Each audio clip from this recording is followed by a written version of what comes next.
Quinta etapa.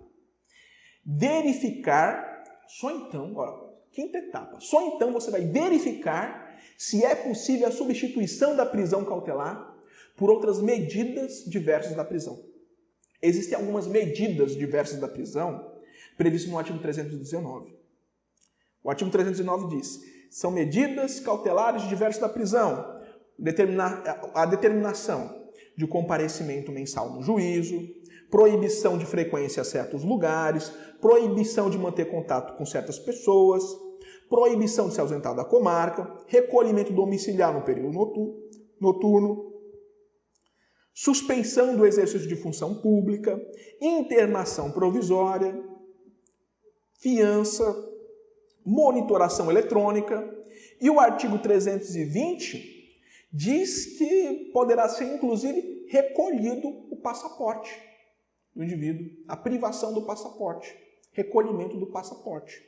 Então, você tem diversas outras medidas cautelares pessoais que recaem sobre a pessoa, que restringem sua liberdade, mas que não recolhem ao cárcere.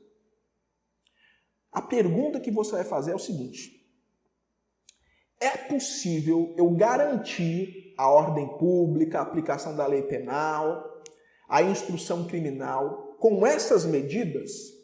Se for possível, amigão, tá solto. Se for possível eu garantir a eficácia do processo penal apenas com a aplicação dessa medida, não é justo que o indivíduo esteja preso, porque a prisão preventiva é uma medida subsidiária. É a última rástio, é a última medida. Você só deve aplicar a prisão preventiva quando não for cabível nenhuma das medidas do 319. Ok? Então é isso que você vai pedir, é isso que você vai verificar. Excelência, é possível garantir o processo penal sem prender. Basta aplicar alguma dessas medidas do artigo 319. Aplique todas, mas solte, pelo amor de Deus, este paciente, este acusado / investigado. O que você vai dizer é o seguinte: Vossas Excelências, se Vossas Excelências determinarem a utilização de tornozeleira eletrônica, recolhimento do passaporte, o comparecimento mensal, você já garante que a aplicação da lei penal, porque você inviabiliza que o indivíduo fuja. Está entendendo? É essa questão que você vai abordar. É possível substituir a prisão preventiva por uma medida cautelar menos severa. Ela não priva a liberdade, ela restringe a liberdade. Qual é a diferença entre privar e restringir a liberdade? Privar a liberdade é 100% da liberdade privada. Você vai recolher ao cárcere. Restringir a liberdade é tolher parte da liberdade da pessoa. Se você proíbe a pessoa de se ausentar da comarca, você está restringindo a liberdade, parte dessa liberdade, mas você não está recolhendo ao cárcere. É muito melhor para o seu cliente que ele tenha que comparecer mensalmente no juiz que use tornozeleira eletrônica do que estar preso ali naquelas celas que muitas vezes são insalubres. Tá certo? E sexta etapa, você vai verificar se existe alguma ilegalidade na prisão em flagrante e se essa ilegalidade pode tornar a prisão preventiva também ilegal. Ou seja, você vai verificar se o juiz foi comunicado imediatamente da prisão preventiva, vai verificar se em 24 horas foi encaminhado ao juiz o auto de prisão em flagrante, se no prazo de 24 horas foi entregue a nota de culpa, se foi usado violência desnecessária na prisão da pessoa, se foi usado algemas desnecessariamente da prisão, porque tudo isso torna a prisão em flagrante ilegal. E a tese de defesa é que a ilegalidade da prisão em flagrante torna a prisão preventiva também ilegal. É reconhecido pela jurisprudência? Não.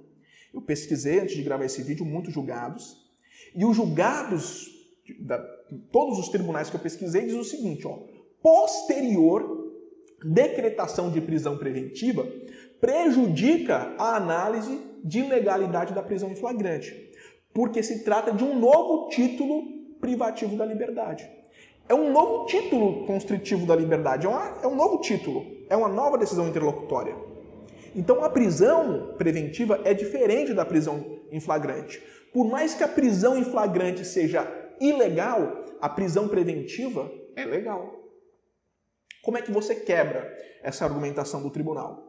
Eu ainda não tive a chance e a oportunidade de utilizar. Estou louco para utilizar essa tese perante o tribunal. Agora, se você for utilizar isso aqui, compareça no tribunal para fazer a sustentação oral.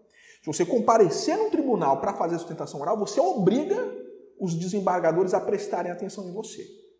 O que você vai fazer, você vai chegar, vai fundamentar a sua peça, vai chegar perante os desembargadores e falar: excelências, eu compreendo a jurisprudência do tribunal.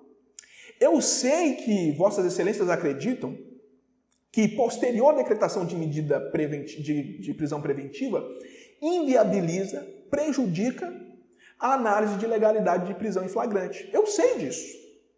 Eu sei disso. Eu estou aqui justamente para aprimorar a jurisprudência do tribunal. Perceba, você está dizendo que compreende que a jurisprudência do tribunal é essa, que prejudica a análise de legalidade da prisão em flagrante, e você está dizendo que você está lá para mudar o entendimento do tribunal.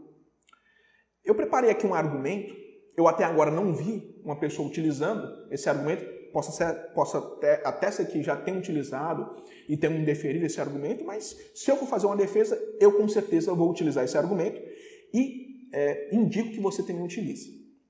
Eu vou falar o seguinte: eu estou propondo que o tribunal faça uma pequena diferenciação, no sentido de existir prisão preventiva que inviabilize realmente a análise da prisão em flagrante.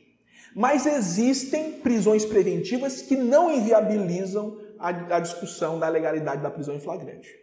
Ou seja, existem prisões preventivas que prejudicam a análise de legalidade de prisão em flagrante. Mas existem prisões preventivas que não prejudicam a análise de prisão em flagrante. Então, nestes casos em que não prejudicam, vossas excelências teriam a obrigação de analisar a legalidade da prisão em flagrante. Primeiro, qual é o caso de prisão preventiva que não prejudica a análise? É quando se tratar de uma prisão preventiva que nasce de uma conversão de uma prisão em flagrante. Se a prisão preventiva nasceu de uma conversão de prisão em flagrante, trata-se da mesma prisão, que evoluiu, mas é a mesma prisão. Perceba que o 310 diz que se o juiz quando o juiz recebe o auto de prisão, ele pode ou relaxar ou converter em prisão preventiva. Ele relaxa se for ilegal. Se não for ilegal, ele converte em prisão preventiva. Se ele converter uma prisão ilegal, a prisão preventiva continua ilegal, porque nasceu de uma conversão de uma prisão em flagrante. A segunda hipótese, sim, prejudicaria a análise da prisão em flagrante. Que hipótese é essa? É a hipótese, perceba, do juiz recebendo o auto de prisão em flagrante, verifica a ilegalidade da prisão em flagrante e declara a sua ilegalidade. Em ato contínuo, na mesma decisão, ele decreta autonomamente, independentemente, a prisão preventiva. Perceba nessa segunda hipótese, o juiz analisa a prisão em flagrante, declara que ela é ilegal e, de modo autônomo, desvinculado, decreta prisão preventiva. Neste caso, sim, a prisão preventiva prejudica a análise de prisão em flagrante, mas no primeiro não. Quando a prisão preventiva nasce de uma conversão de uma prisão em flagrante, a ela se vincula. E, portanto, eu devo analisar a legalidade da prisão em flagrante. Se eu verificar que a prisão em flagrante é ilegal, contamina a prisão preventiva que nasceu da sua conversão. Como é que o juiz evitaria isso? Simples. Declara a ilegalidade da prisão em flagrante e, na mesma decisão, por estarem presentes os requisitos 312 e 313, decreta prisão preventiva, de modo autônomo e desvinculado da prisão em flagrante. Agora, o que você vai falar para os desembargadores é o seguinte: olha, neste caso dos autos, o juiz, ao invés de decretar uma prisão preventiva autônoma, desvinculada da prisão em flagrante, sabe o que ele fez? Ele converteu uma prisão em flagrante ilegal. E, portanto, essa prisão preventiva, ela é ilegal.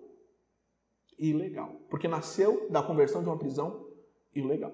Então, o pedido que se faz ao tribunal é que o tribunal aprimore a jurisprudência para diferenciar hipóteses de prisão preventiva que prejudicam a análise de prisão em flagrante e hipóteses que não prejudicam a análise de prisão em flagrante.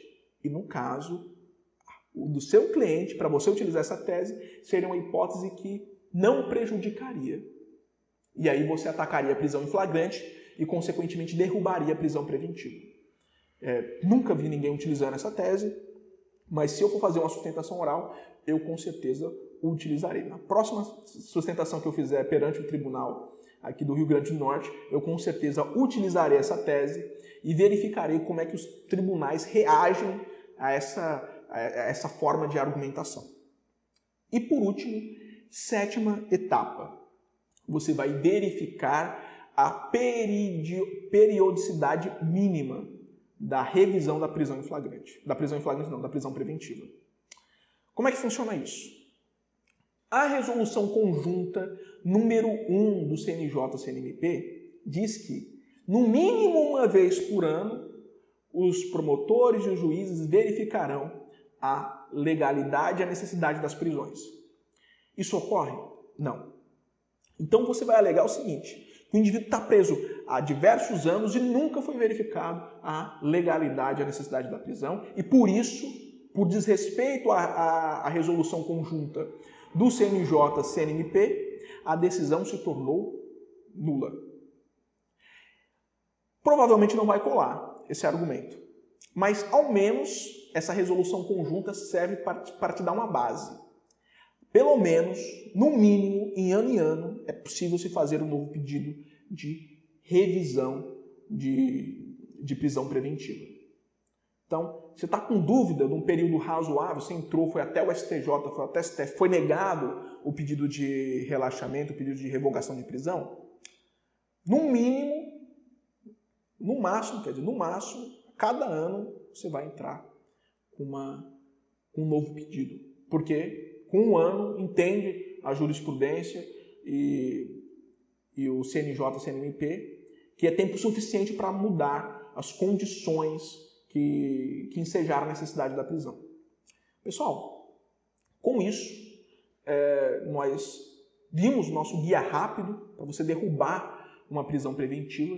Se você seguir essa ordem de verificação, você provavelmente vai achar argumentos fortes, sólidos, para combater, para impugnar uma decisão interlocutória que determinou a prisão preventiva. Eu aconselho que vocês cliquem no link da descrição para que possam acessar o conteúdo escrito que eu publiquei no meu blog. Ficaria mais fácil a assimilação desse conteúdo, ok? No mais, esse conteúdo aqui ele está sendo disponibilizado gratuitamente para vocês. Seja trabalho, seja estudo, eu disponibilizei gratuitamente. Se isso foi de alguma forma útil para os seus estudos, útil para o aprimoramento da sua profissão, do exercício da advocacia, uma forma de você retribuir é dando joinha, dando curtir no vídeo, comentando aí com mensagens positivas e compartilhando e divulgando essa realização. Muito obrigado a todos, até a próxima!